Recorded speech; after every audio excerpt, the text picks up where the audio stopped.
Hello, Aquarius, Sun, Moon, Rising, and Venus signs. Kamusta kayo? Sana ba'y nasa mabuti kayong kalagayan?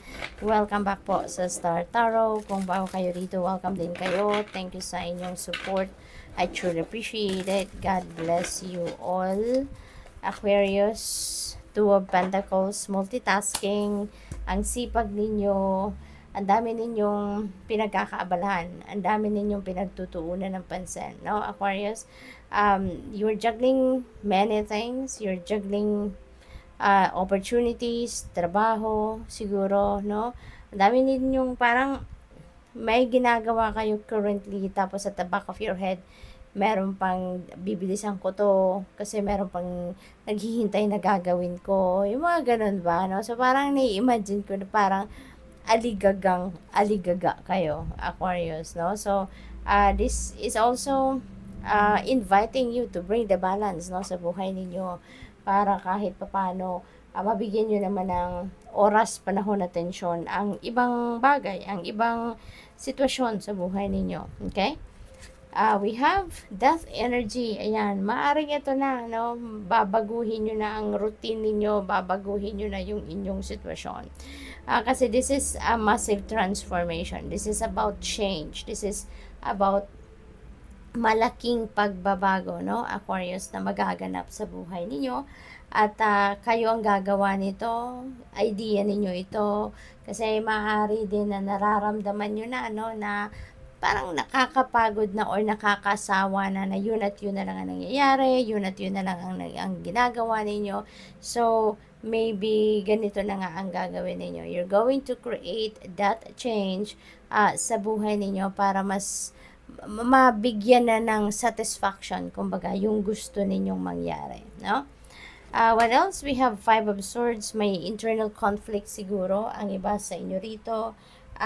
Baka related yan dito sa kung ano ang gusto ninyong baguhin, kung anong area ng buhay ninyo ang ipaprioritize ninyo na baguhin ang sitwasyon. So, maybe gano'n ang ganap dito.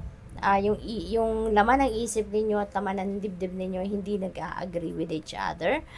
Possible din na ito, conflict with another person, no, or a group of people. Baka naghiwa-hiwalay kayo nang hindi kayo nagkaintindihan, meron pinag-uusapan pero hindi kayo nag-agree sa bawat isa, no? What else? We have Knight of Wands. May travel siguro ang iba sa inyo, Aquarius, and that travel could be by land, no? Baka a long drive yan, no, road trip ngayon ang gagawin ninyo. So, mag-iingat po kayo. So, tingnan natin kung ano pa ang ganap.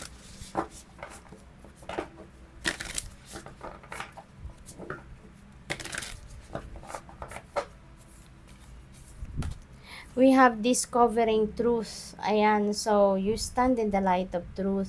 Meron siguro kayo ditong malalaman, no, na impormasyon, katotohanan about something, no? At hindi kayo basta-basta dito makukumbinse, no, ng kung sino man, ano man ang sabihin nila, kung hindi ito makatotohanan, no? So, it feels like to me na kung ano man ang maririnig ninyo, you're not going to judge right away, but feeling ko, aanuhin ninyo ito. Aalamin ninyo kung ano ang katotohanan dito, no? Kung totoong sinasabi sa inyo, then you are going to stand, no, by it. Pero pag hindi, so feeling ko din talagang wala kayong reaction dyan, deadma lang kayo, no? We have great adventure, take a risk and venture forward. Magiging matapang na kayo sa ngayon, Aquarius. You're going to be courageous, you're going to activate your inner strength na sa ngayon, at magiging malakas na ang inyong loob, no? Magiging matatag na kayo sa ngayon, palaban sa buhay, yung gano'n. Kasi na kayo ngayon, you are ready to take risk, you are ready to take an adventure na sa buhay ngayon. At lang yan, sign yan na ready na kayo to grow, ready na kayo to come out of your comfort zone, handa na kayong magbago, handa na kayong mag-evolve into the best version of yourself. So, nagmamature na si Aquarius.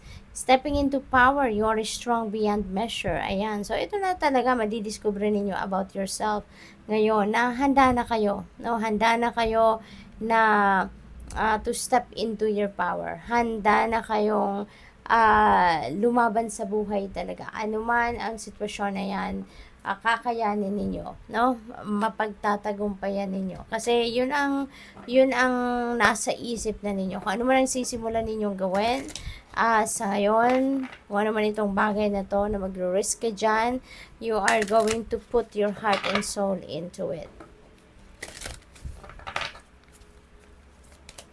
Magical blessings. Sabi dito, whatever you're going through, you're being assisted by magical fairy blessings. The fairies say you can bless others too. No? So, maraming biyaya ang ipapadala sa inyo ng universe, and that is going to be more than enough para sa iyo, Aquarius, so that you can also use that blessing sa iyo to help other people, to bless other people. Celebration. Get ready to let your hair down and celebrate. It's time to go out to dance and play. An invitation could be on the way. Ayan. So, baka may party na dadaluhan kayo. May imbitasyon na parating dito sa isang selebrasyon. So, enjoy ninyo yan. You deserve it. Diba, Aquarius? You deserve to enjoy and have fun.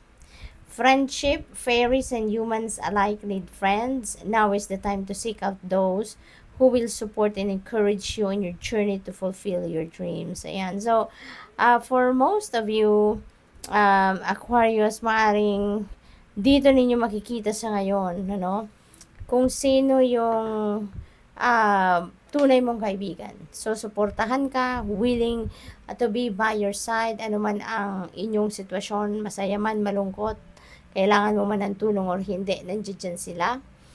This is also a time siguro na madidiscover mo din kung sino naman yung huwad, no? Yung fake lang ang pakikipagkaibigan sa inyo.